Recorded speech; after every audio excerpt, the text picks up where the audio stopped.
Occurrences of the day. What chiefly struck me was the gentle manners of these people, and I longed to join them, but dared not. I remembered too well the treatment I had suffered the night before from the barbarous villagers, and resolved, whatever course of conduct I might hereafter think it right to pursue, that for the present I would remain quietly in my hovel, watching and endeavoring to discover the motives which influenced their actions. The cottagers arose the next morning before the sun. The young woman arranged the cottage and prepared the food, and the youth departed after the first meal. This day was passed in the same routine as that which preceded it. The young man was constantly employed out of doors, and the girl in various laborious occupations within. The old man, whom I soon perceived to be blind, employed his leisure hours on his instrument or in contemplation. Nothing could exceed the love and respect which the younger cottagers exhibited towards their venerable companion. They performed towards him every little office of affection and duty with gentleness, and he rewarded them by his benevolent smiles. They were not entirely happy. The young man and his companion often went apart and appeared to weep. I saw no cause for their unhappiness, but I was deeply affected by it. If such lovely creatures were miserable, it was less strange that I, an imperfect and solitary being, should be wretched. Yet why were these gentle beings unhappy? They possessed a delightful house, for such it was in my eyes, and every luxury. They had a fire to warm them when chill and delicious viands when hungry. They were dressed in excellent clothes, and still more, they enjoyed one another's company and speech, interchanging each day looks of affection and kindness. What did their tears imply? Did they really express pain? I was at first unable to solve these questions, but perpetual attention and time explained to me many appearances which were at first enigmatic. A considerable period elapsed before I discovered one of the causes of the uneasiness of this amiable family. It was poverty, and they suffered that evil in a very distressing degree. Their nourishment consisted entirely of the vegetables of their garden and the milk of one cow, which gave very little during the winter, when its masters could scarcely procure food to support it. They often, I believe, suffered the pangs of hunger very poignantly, especially the two younger cottagers, for several times they placed food before the old man when they reserved none for themselves. This trait of kindness moved me sensibly. I had been accustomed, during the night, to steal a part of their store for my own consumption. But when I found that in doing this I inflicted pain on the cottagers, I abstained and satisfied myself with berries, nuts, and roots, which I gathered from a neighboring wood. I discovered also another means through which I was enabled to assist their labors. I found that the youth spent a great part of each day in collecting wood for the family fire, and during the night I often took his tools, the use of which I quickly discovered, and brought home firing sufficient for the consumption of several days. I remember the first time that I did this. The young woman, when she opened the door in the morning, appeared greatly astonished on seeing a great pile of wood on the outside. She uttered some words in a loud voice, and the youth joined her, who also expressed surprise. I observed, with pleasure, that he did not go to the forest that day, but spent it in repairing the cottage and cultivating the garden. By degrees, I made a discovery of still greater moment. I found that these people possessed a method of communicating their experience and feelings to one another by articulate sounds. I perceived that the words they spoke sometimes produced pleasure or pain, smiles or sadness, in the minds and countenances of the hearers. This was indeed a godlike science, and I ardently desired to become acquainted with it. But I was baffled in every attempt I made for this purpose. Their pronunciation was quick, and the words they uttered not having any apparent connection with visible objects, I was unable to discover any clue by which I could unravel the mystery of their reference. By great application, however, and after having remained during the space of several revolutions of the moon in my hovel, I discovered the names that were given to some of the most familiar objects of discourse.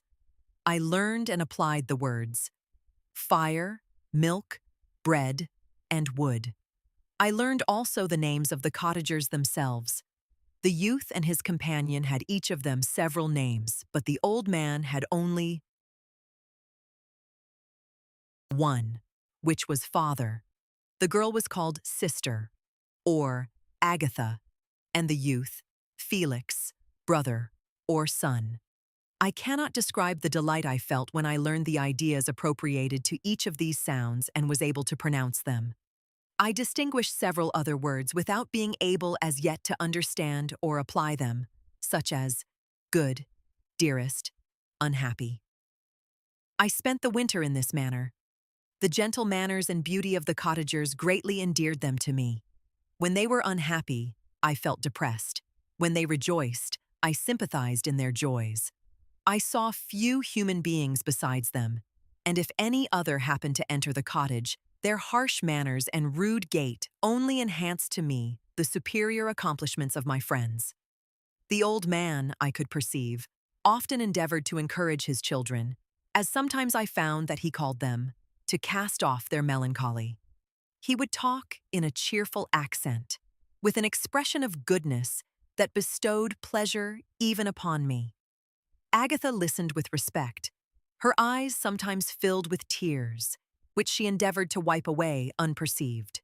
But I generally found that her countenance and tone were more cheerful after having listened to the exhortations of her father. It was not thus with Felix. He was always the saddest of the group, and even to my unpracticed senses, he appeared to have suffered more deeply than his friends. But if his countenance was more sorrowful, his voice was more cheerful than that of his sister, especially when he addressed the old man. I could mention innumerable instances which, although slight, marked the dispositions of these amiable cottagers. In the midst of poverty and want, Felix carried with pleasure to his sister the first little white flower that peeped out from beneath the snowy ground. Early in the morning, before she had risen, he cleared away the snow that obstructed her path to the milk house, drew water from the well, and brought the wood from the outhouse, where, to his perpetual astonishment, he found his store always replenished by an invisible hand. In the day, I believe, he worked sometimes for a neighboring farmer because he often went forth and did not return until dinner, yet brought no wood with him. At other times, he worked in the garden. But as there was little to do in the frosty season, he read to the old. Man and Agatha. This reading had puzzled me extremely at first, but by degrees I discovered that he uttered many of the same sounds when he read as when he talked.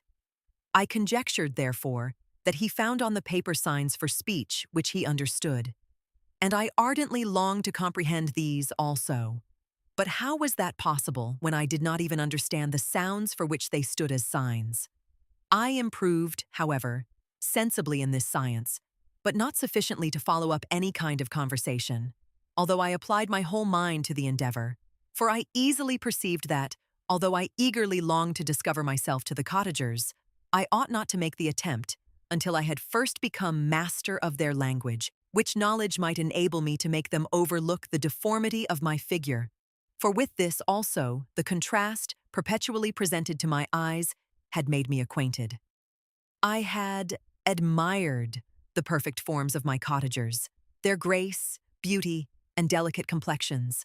But how was I terrified when I viewed myself in a transparent pool? At first, I started back, unable to believe that it was indeed I who was reflected in the mirror. And when I became fully convinced that I was in reality the monster that I am, I was filled with the bitterest sensations of despondence and mortification. Alas, I did not yet entirely know the fatal effects of this miserable deformity. As the sun became warmer and the light of day longer, the snow vanished, and I beheld the bare trees and the black earth. From this time, Felix was more employed, and the heart-moving indications of impending famine disappeared. Their food, as I afterwards found, was coarse, but it was wholesome, and they procured a sufficiency of it. Several new kinds of plants sprang up in the garden, which they dressed, and these signs of comfort increased daily as the season advanced. The old man, leaning on his son, walked each day at noon, when it did not rain, as I found it was called when the heavens poured forth its waters. This frequently took place, but a high wind quickly dried the earth, and the season became far more pleasant than it had been. My mode of life in my hovel was uniform. During the morning, I attended the motions of the cottagers, and when they were dispersed in various occupations, I slept. The remainder of the day was spent in observing my friends. When they had retired to rest, if there was any moon or the night was starlight, I went into the woods and collected my own food and fuel for the cottage. When I returned, as often as it was necessary, I cleared their path from the snow and performed those offices that I had seen done by Felix. I afterwards found that these labors, performed by an invisible hand, greatly astonished them, and once or twice I heard them, on these occasions, utter the words, "Good spirit, wonderful." But I did not then understand the signification of these terms. My thoughts now became more active, and I longed to discover the motives and feelings of these lovely creatures. I was inquisitive to know why Felix appeared so miserable and Agatha so sad. I thought, foolish wretch, that it might be in my power to restore happiness to these deserving people. When I slept or was absent, the forms of the venerable blind father, the gentle Agatha, and the excellent Felix flitted before me. I looked upon them as superior beings who would be the arbiters of my future destiny. I formed in my imagination 1,000 pictures of presenting myself to them and their reception of me.